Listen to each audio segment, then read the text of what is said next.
बोलिए सद्गुरुदेव की जय, संत समाज की जय, भक्तिमती माता बहनों की जय।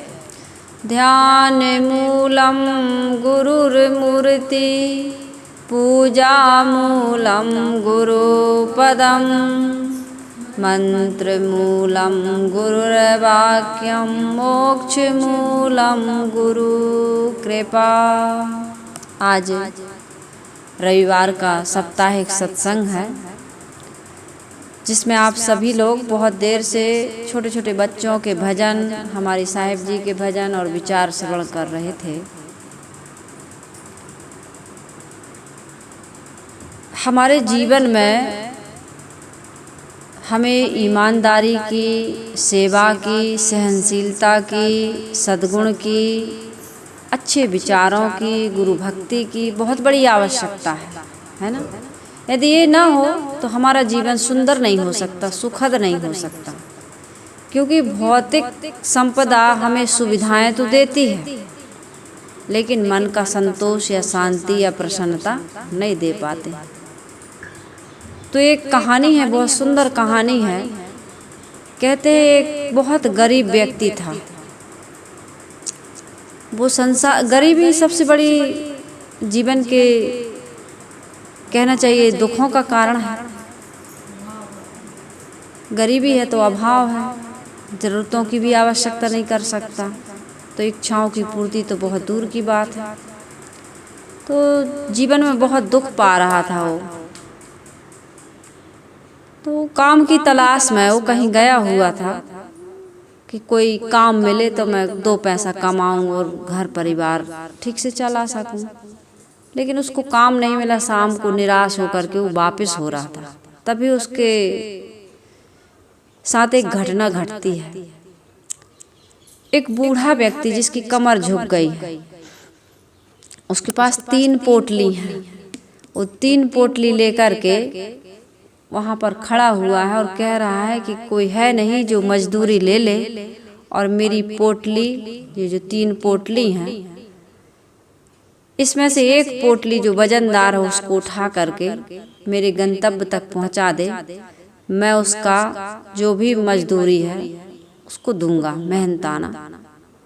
तो उस व्यक्ति ने सोचा कि सुबह से शाम हो गई और कुछ भी काम तो मिला नहीं, तो चलो क्यों ना यही भाड़ा उठा लेता हूँ और कुछ पैसे कमा लेता हूँ। तो आया कि बोला, बूढ़े बाबा कितने पैसा दोगे? तो कहा 3 रुपया दूंगा मैं।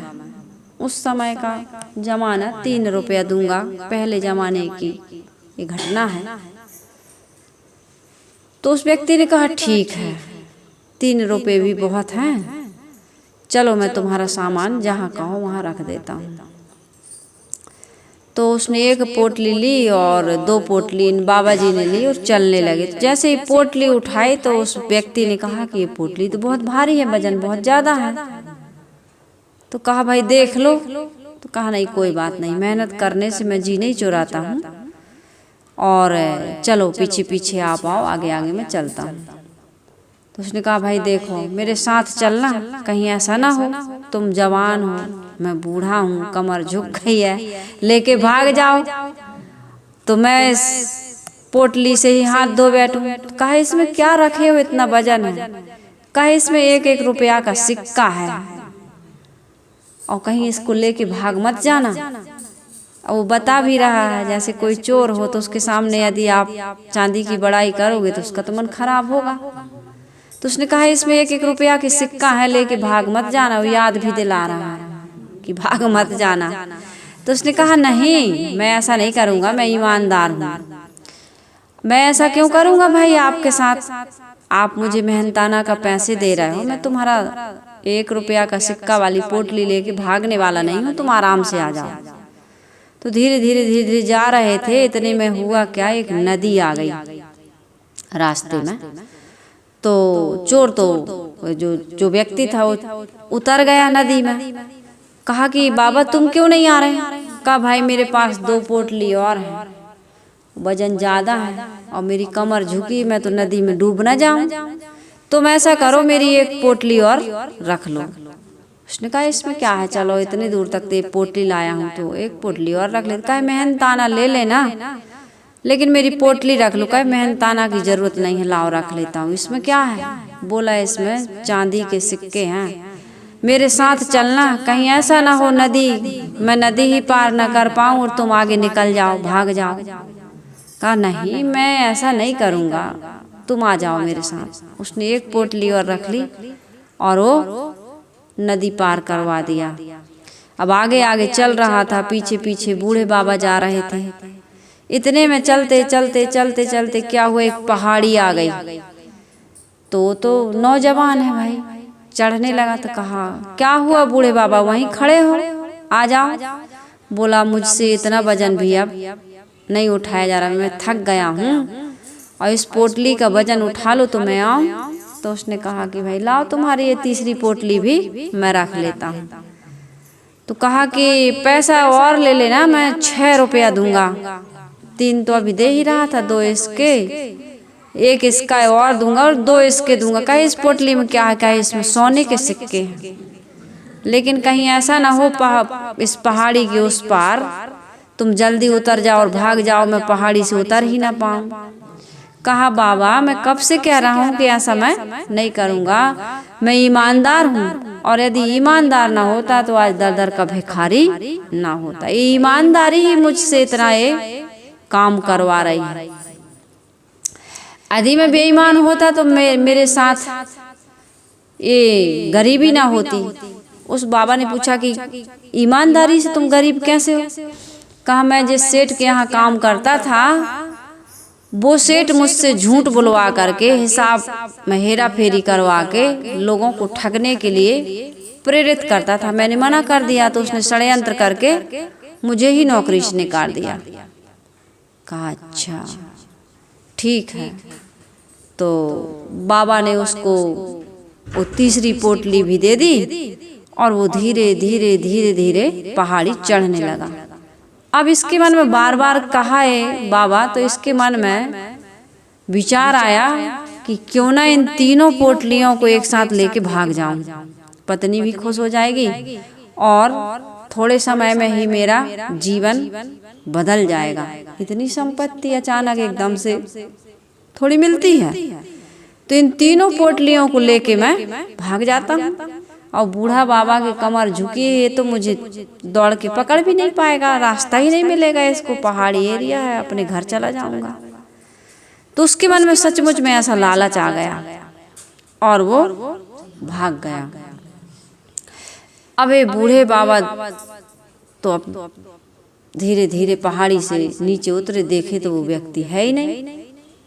अब बूढ़े बाबा बैठे थे वहीं। तो ये घर पहुंच करके तीनों पोटली खोलता है तो देखता है कि मिट्टी के सिक्के हैं। तीनों पोटली में मिट्टी के सिक्के हैं और उस तीसरी पोटली जो कह रहा था सोने के सिक्के, उसमें एक चिट्ठी है।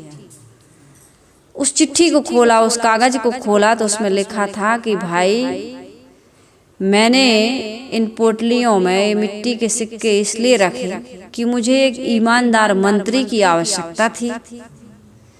यदि कोई ईमानदार व्यक्ति मिले तो इस राज्य का सारा कार्यभार उस मंत्री को, मैं नया ईमानदार मंत्री मिले तो उसको सौंप दूं और मैं शांति का, सुकून का, एक सुरक्षा का अनुभव करूं।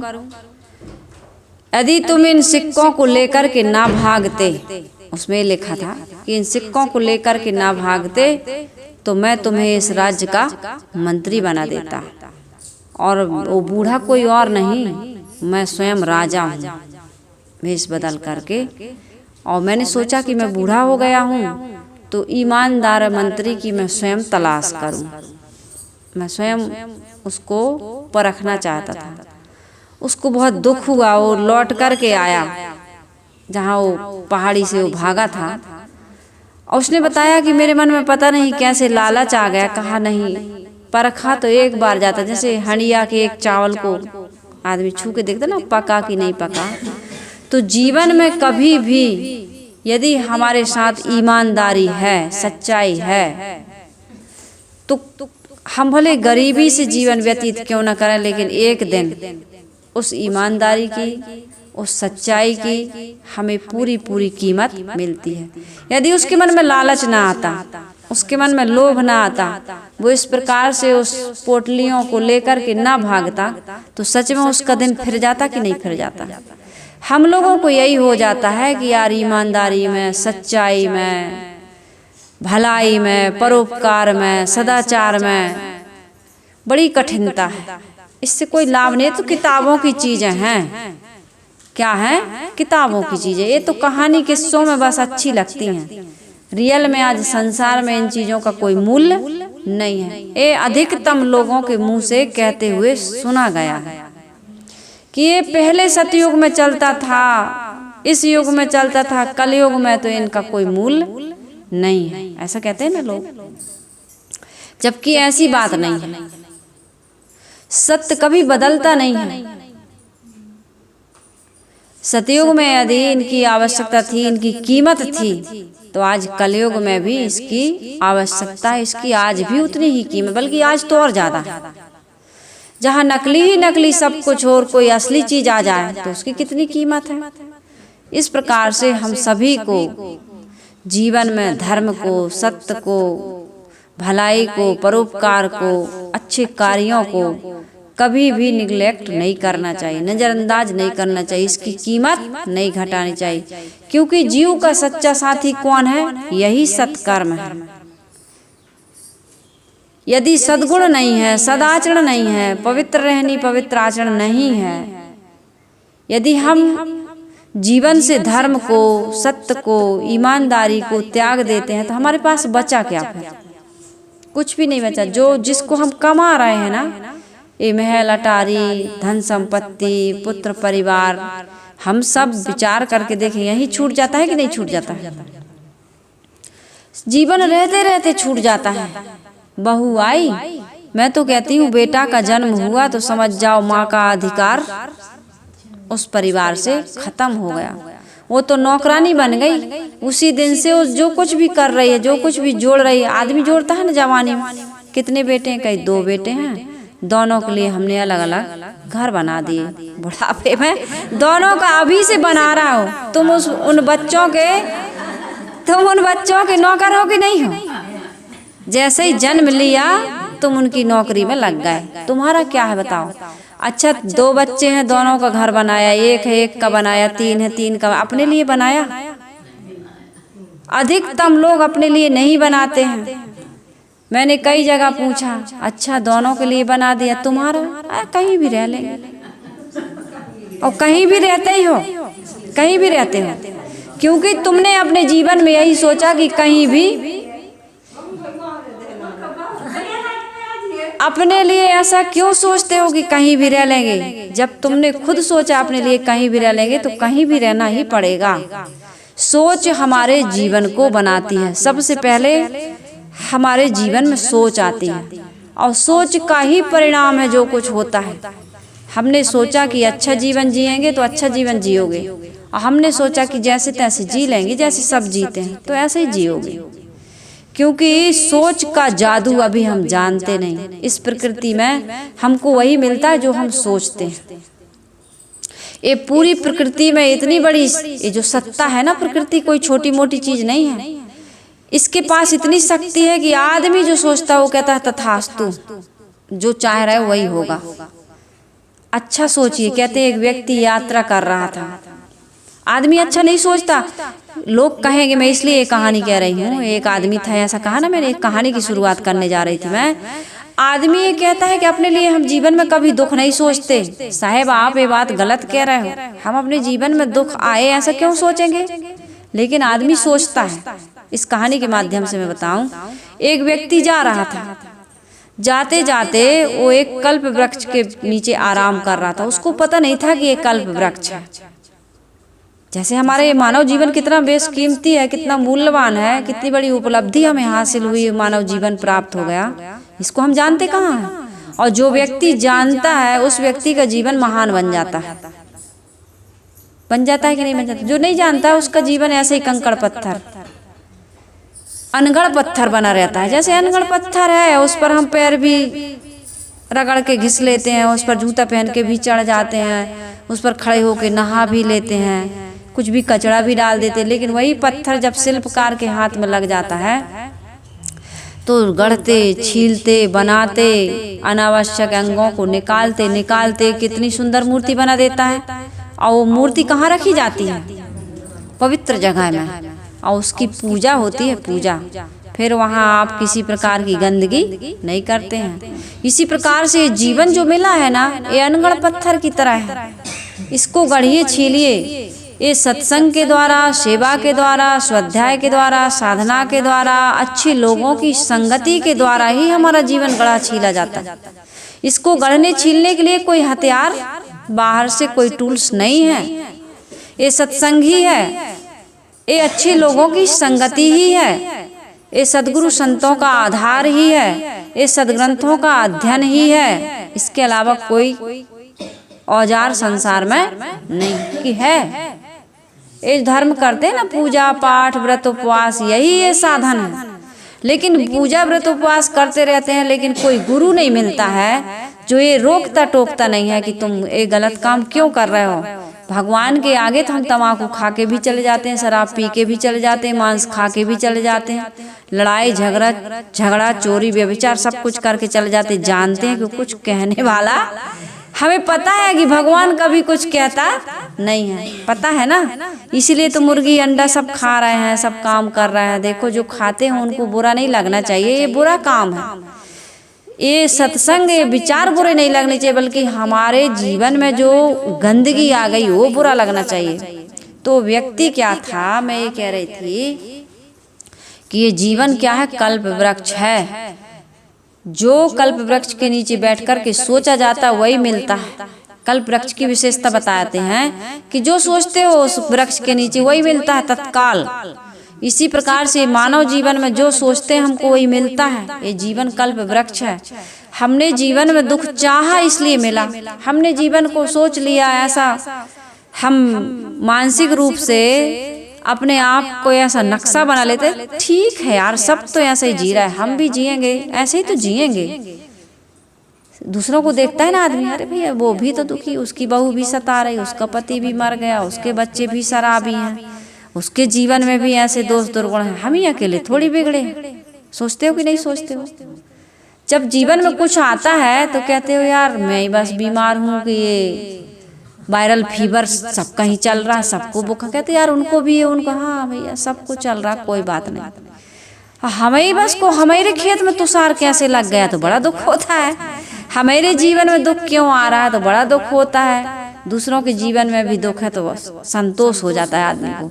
तो व्यक्ति कल्प वृक्ष के नीचे बैठा था, तो उसके मन में विचार आया कि यार बहुत थक गया हूँ, कहीं यहाँ स्वच्छ सरोवर होता तो नहा लेता। इतने में देखा कि बढ़िया सरोवर लहरा रहा, तो गया, बढ़िया स्नान करके आया। अब जैसे स्नान करते हैं तो ऐसा लगता है कुछ खाने को मिल जाता, तो कहता है कुछ खाने को मिल जाता, भूख लगी है तो कितना अच्छा होता। इतने में थाली आ गई उसके सामने। कभी कभी सोचते हैं तो थाली, कभी कल्पना नहीं कि ऐसी थाली मिल जाती है। मिली कि नहीं मिली, एक कहानी नहीं है, सच्चाई है। सोचो बस, अच्छा सोचो। आप इतना नहीं कर पा रहा इंसान की अच्छा सोच ले, करना तो बहुत दूर की बात। हम जो सोचते हैं अपने लिए और दूसरों के लिए वही मिलता है। अपने लिए भी अच्छा सोचो, दूसरे के लिए भी अच्छा सोचो, तब जीवन में अच्छा होता है। तो उसने सोचा कि यार भोजन मिल जाता तो एकदम 56 प्रकार के भोज, कहते मनपसंद का भोजन उसके सामने आ गया। अब जैसे ही खाता है तो आदमी थोड़ा आराम चाहता है। सोचा यार भोजन भी कर लिया, थोड़ा सा बिस्तर मिल जाता तो आराम कर लेता। तो उसके लिए बिस्तर लग गया, तो सो गया। वो नशा होता है ना अन्न में भी। तो जैसे ही सोया तो सोचा यार बहुत थकान लग रहा है, कोई पैर दबाने वाली आ जाती। तो इतने पैर दबाने लगी एक सुंदर स्त्री। अब अभी तक तो अच्छा अच्छा सोचा था, अच्छा अच्छा हो रहा था। अब वो सोचने लगा कहीं पत्नी को पता चल गया तो इतना झाड़ू से पीटेगी, डंडे से पीटेगी, बेलन से पीटेगी।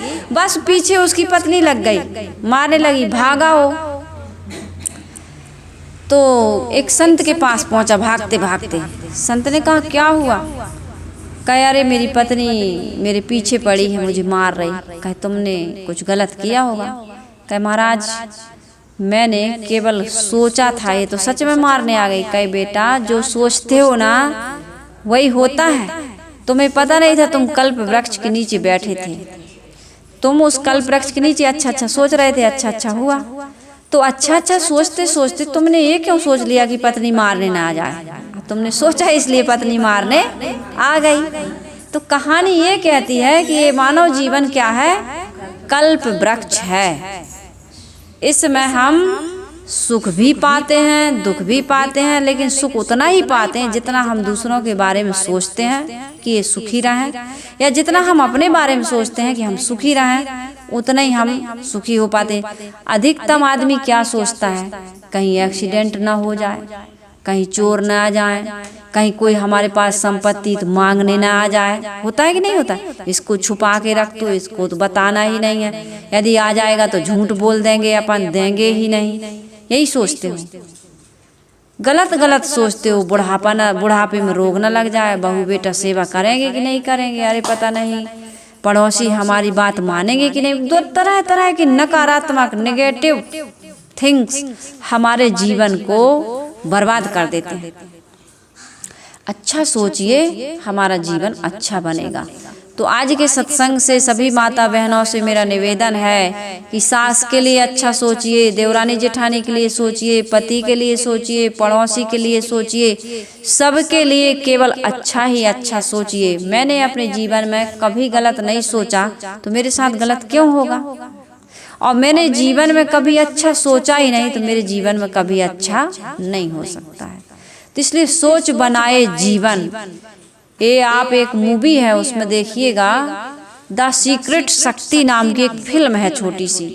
उसमें बताए हैं कि ये पूरे ब्रह्मांड में, इस ब्रह्मांड से जो हमको, जैसे हम क्रिया करते हैं तो उसकी प्रतिक्रिया होती है ना, क्रिया की प्रतिक्रिया होती है। सिद्धांत है, मैं नहीं बता रही हूँ।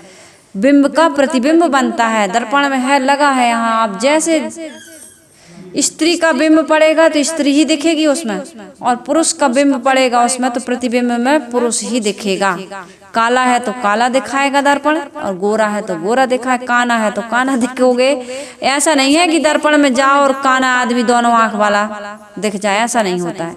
तो क्रिया की प्रतिक्रिया, एक्शन टू रिएक्शन, और बिंब का प्रतिबिंब, ये संसार का नियम है। इसलिए जो हम सोचते हैं वैसा हमारे जीवन में लौट करके आता है। तो क्यों ना वो द सीक्रेट शक्ति आप फिल्म में देखिएगा, मूवी निकाल करके।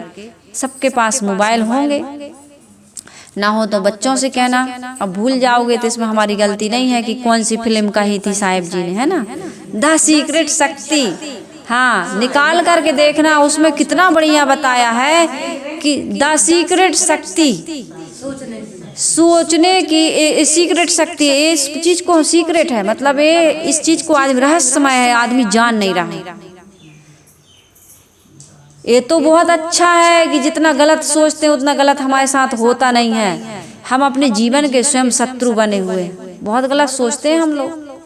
और इसी सोच को सही करने के लिए ये रिपेयरिंग सेंटर कहाँ है? सत्संग।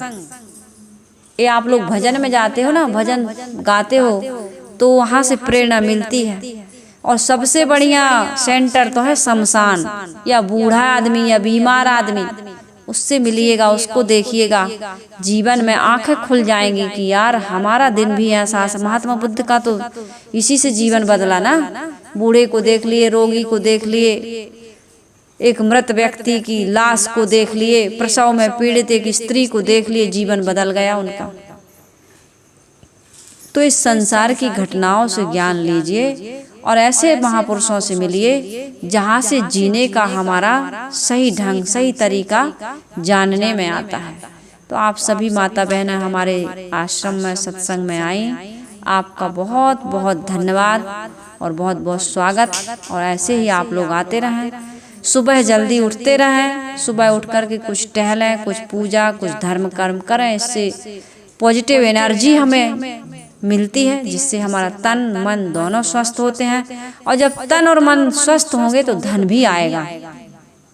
जिस घर की लक्ष्मी सुबह उठ कर के घर की सफाई करती है, कुछ धार्मिक विचार अपने जीवन में लाती है और संकल्प लेती है कि मैं आज का दिन बहुत सुंदर जीने वाली हूँ, सबके साथ प्रेम और भलाई का, भाईचारे का, प्रेम का व्यवहार करने वाली हूँ, अपने व्यवहार से, मनवाणी से कोई गलत काम करने वाली आज नहीं हूँ। ऐसा रोज संकल्प लेते लेते जो व्यक्ति अपने जीवन को सुंदर बना लेता है, उसके जीवन में तन, मन और धन सब कुछ पर्याप्त मात्रा में अपने मन के अनुसार मिलने लगता है। इसलिए अपनी सोच को अच्छा बनाइए। सबसे मेन चीज है सोच।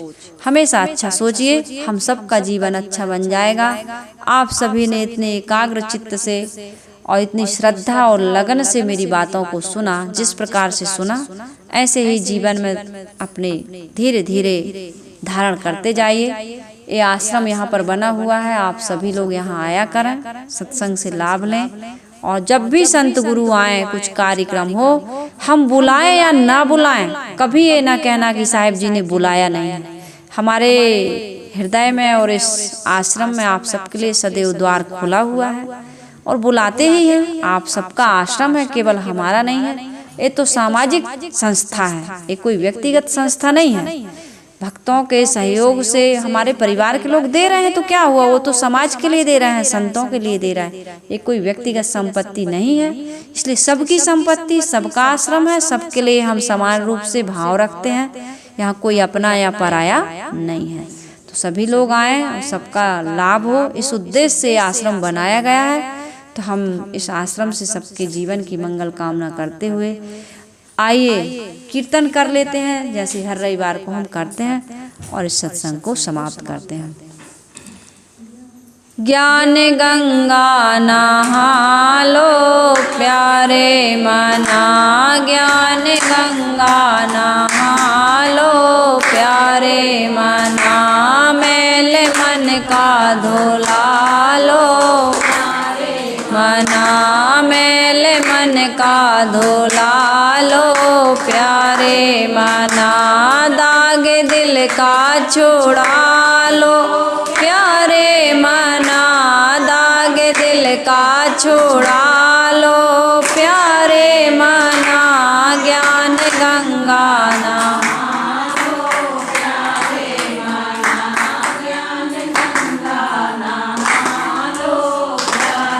मना, गंगा भी सच है, यमुना भी सच है, गंगा भी सच है, यमुना भी सच है, सरस्वती सच है प्यारे मना, हाँ सरस्वती सच प्यारे मना, ज्ञान गंगा नहा लो प्यारे मना, ज्ञान गंगा नहा लो मना, मैल मन का झोला लो मना, दाग दिल का छोड़ा लो प्यारे मना, दाग दिल का छोड़ा लो प्यारे मना, ज्ञान गंगा नहा मना, ज्ञान गंगा नहा लो ना, ज्ञान गंगा नहा लो ना, ज्ञान है गंगा ध्यान है यमुना, ज्ञान है गंगा ध्यान है यमुना, दान सरस्वती प्यारे मना, दान सरस्वती प्यारे मना, ज्ञान गंगा नहा लो प्यारे मना, ज्ञान गंगा नहा लो प्यारे मना, मैल मन का धोला लो प्यारे मना, मैल मन का धोला लो ना, दाग दिल का छोड़ा लो प्यारे मना, दाग दिल का छोड़ा लो प्यारे मना, ज्ञान गंगा नहा लो प्यारे मना, ज्ञान गंगा मना हाड़ चाम की बनी यह काया, हाड़ चाम की बनी काया। मूरख मन क्यों देख लो भाया, मूरख मन क्यों देख लो भाया। देहा शक्ति हटा लो प्यारे मना, देहा शक्ति हटा लो प्यारे मना। ज्ञान गंगा नहा लो प्यारे मना, ज्ञान गंगा नहा लो प्यारे मना। मैल मन का धोला लो प्यारे मना, मैल मन का धोला लो प्यारे मना। दाग दिल का छुड़ा लो प्यारे मना, दाग दिल का छुड़ा लो प्यारे मना। ज्ञान गंगा नहा लो प्यारे मना, ज्ञान गंगा नहा लो प्यारे मना। बोलिए सद्गुरु कबीर साहिब की जय। बंदों सन्मुख पार की शीस भेंट धरी, वचन उचारो बंदगी सत्य प्रेम के साथ। साहिब बंदगी, साहिब बंदगी, साहिब बंदगी। बोलिए सद्गुरु देव की जय, संत समाज की जय, भक्तिमती माताओं की जय, नन्हे मुन्ने बच्चों की जय, अपने अपने माता पिता गुरु गोविंद की